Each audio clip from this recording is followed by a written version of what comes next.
ஒரு வளர்ந்த கருவேல மரமானது ஒரு நாளைக்கு 100 லிட்டர் நிலத்தடி நீரை உறிஞ்சும் தன்மை கொண்டது. மேலும் காற்றின் ஈரப்பதத்தையும் இம்மரங்கள் முழுமையாக உறிஞ்சி வளர்கின்றன. இதனால் நிலத்தடி நீர்வளம் குறைந்து குடிநீர் தட்டுப்பாடும் விவசாய நிலங்கள் பாதிக்கப்படும் நிலைமையும் ஏற்படுகிறது.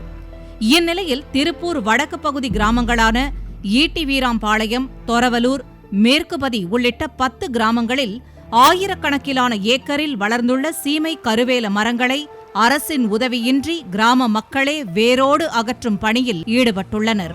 இந்த பகுதியில் இருக்கிற சீமை கருவேலையை முதல் அகற்றணும், அதுக்கப்புறம் மரத்தை நடணுங்கிற எண்ணங்க. முதல் முறையாக, அதாவது மலைக்கும் சரி இங்கே இருக்கிற சுற்றுச்சூழலுக்கும் கேடாக இருக்கிற இந்த சீமை கருவேலையை அகற்றினா மட்டும்தான் அடுத்த கட்டமான ஒரு மரமே வச்சாலும் வரும் அப்படிங்கிற ஒரு முயற்சியில் இப்போ இறங்கி இருக்கிறவங்க.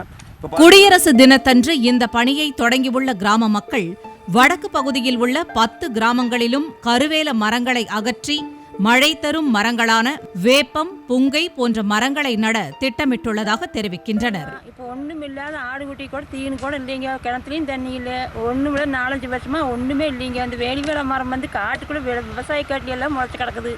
நாங்கள்லாம் ஒன்றுமே பண்ண முடியாது இல்லைங்க. நாங்கள் என்னங்க பண்ணுறது?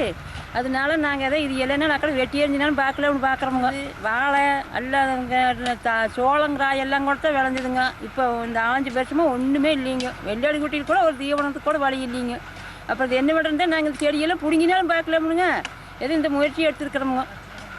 விவசாய நிலங்களில் வளர்ந்துள்ள கருவேல மரங்களை அகற்றி வரும் கிராம மக்கள் புறம்போக்கு நிலத்தில் வளர்ந்துள்ள கருவேல மரங்களையும் அகற்றுவதற்கு மாவட்ட நிர்வாகம் அனுமதி அளிக்க வேண்டும் என கோரிக்கை விடுத்துள்ளனர். மதுரை, தேனி, ராமநாதபுரம் உள்ளிட்ட 13 மாவட்ட தலைநகரங்களில் கருவேல மரங்களை அகற்றி ஜனவரி 31ஆம் தேதி அந்தந்த மாவட்ட நீதிபதிகள் அறிக்கை தாக்கல் செய்ய உயர்நீதிமன்ற மதுரை கிளை உத்தரவிட்டிருந்தது. இந்நிலையில் எந்த உத்தரவுமின்றி நிலத்தடி நீரையும் சுற்றுச்சூழலையும் காக்க கிராம மக்களே களமிறங்கி கருவேல மரங்களை அகற்றும் பணியை அனைவரும் முன்மாதிரியாக எடுத்துக்கொள்வது அவசியம்.